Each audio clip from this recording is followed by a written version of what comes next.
Morning students, we were reading this chapter from the diary of Anne Frank.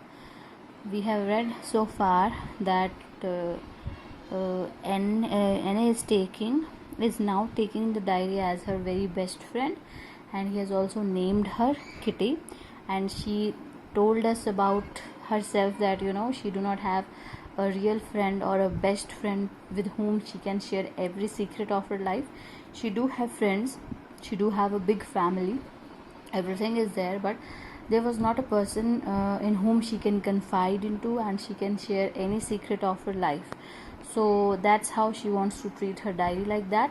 And she really do not want to just jot down anything or everything in her diary. She wanted to give a detailed insight of her life in that diary. So now let's read further. Okay, so first of all, let's do this little exercise. Oral comprehension check. What makes writing in a diary a strange experience for Anne Frank? What make her writing a diary? Because she thought that nobody will be interested or nobody is interested to read a diary of a 13-year-old girl, and that's how she find her writing a diary very strange. Why does Anne wants to keep a diary? She wants to keep a diary because she really do not have a real friend. Okay, why did Anne think she could confide more in her diary than in people? Because she thinks that paper has more patience than people. That's why she really wants a diary to have her friend, because she cannot trust people easily. That is a problem with her. So that's how diary became her best friend. So now read further.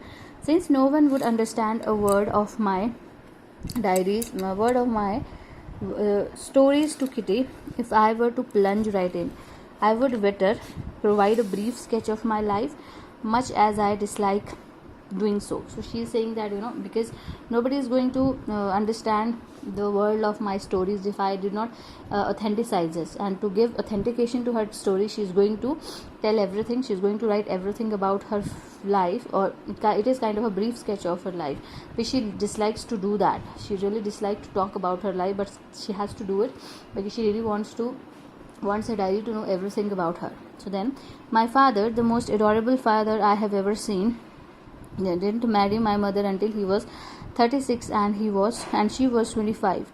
My sister Margot was born at Frankfurt in Germany in 1926. I was born on 12th of June. Wait a second. Yes, 12th of June in 1929. I lived in Frankfurt until I was 4. My father emigrated to Holland in 1933. My mother with Hollander Frank. My mother, what is this? Edith Hollander Frank went with him to Holland in September, while Margot and I were sent to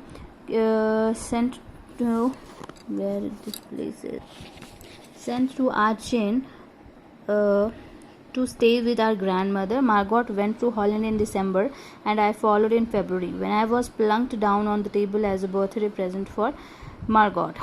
So now she is telling about her father, that according to her father is the most adorable father she had ever seen, and her father married at the age of 36 to her 25 year old mother, and they both then her father emigrated himself to Germany in 1926, and she was born on 12th of June 1929, and she lived Frankfurt until she was 4, and then her mother emigrated to Holland in 1939, and after mother then Margot was sent to Holland, and after that she went there in February, and I plunked it. Plunked means put down in a casual way. So she was sent there for her sister Margot as a birthday present. She went to Holland at the on the occasion of her sister's birthday, so it was a kind of a birthday gift for her sister.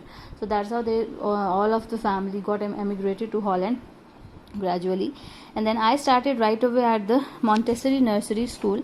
I stayed there until I was 6, at which time I started in the first form. In the 6th form, my teacher was Mrs. Kupres, the headmistress. At the end of the year, we were both in tears as we said a heartbreaking farewell. So here this is important information about Anne Frank. You can underline it. So she started her school at Montessori nursery, and she stayed there until she was 6. And In sixth form, she had a teacher, Mrs. Kupras, and Mrs. Kupras had a very deep effect on her life. She was a very outstanding teacher, a good teacher, and she loved her, and Annie also loved her. So they both were in tears when she had her farewell, when she went to a new class.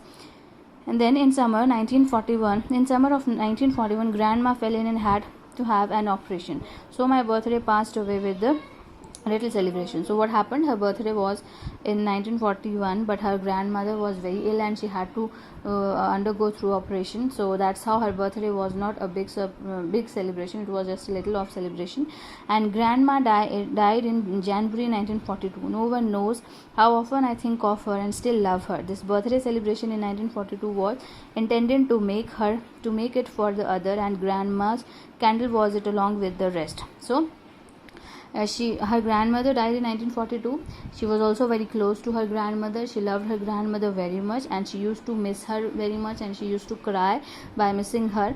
And then when her birthday was celebrated in 1942, it was planned to make it for the other family members and for grandmother also, and there was a candle for the presence of grandmother, or for to giving a due credit to her grandmother. So that's how she remembered her grandmother also on her birthday. The four of us are still doing well, and that brings me to the present day of 20 June 1942 and the solemn dedication of my diary. So what she said that the four of them, her sister, her parents, and they are doing great in their lives, and that brings her to the present day on day 20 June 1942. And this is a little dedication to her diary. She makes this all brief sketch of her life to diary. She presented this brief sketch. She wrote this everything in her diary, so that if anybody somehow could read her diary, they would know about her family, or she really want to jot down these all things, write down these all things, so that she can have the satisfaction that she has given a due respect to her family in her diary, because now she is considering diary as her best friend. So now do this oral comprehension check. Why does Annie provide a brief sketch of her life? She wanted to present a brief sketch of life because she really did not want to start abruptly. She really wants her best friend to know everything about her life.